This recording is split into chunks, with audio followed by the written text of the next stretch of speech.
How to fix lag or export errors in Vita. First of all, make sure your device has enough free storage space, as low storage can cause lag or export errors in the Vita app. Close any background apps running on your device to free up memory and improve performance.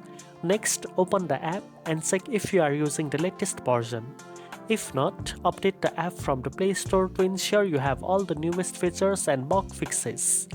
Sometimes outdated versions can cause slow editing or export failures. If the app is updated and lag persists, try clearing the app cache. Go to your device settings, then Apps, select Vita, tap on Storage and choose Clear Cache. This removes temporary files that may slow down the app. For export errors, make sure your video resolution and format are supported by Vita. Try reducing the video quality slightly or restarting the app before exporting again. If needed, restart your device to refresh system resources. Now you know how to fix lag or export errors in Vita.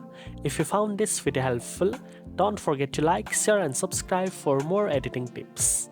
Thanks for watching and I'll see you in the next one.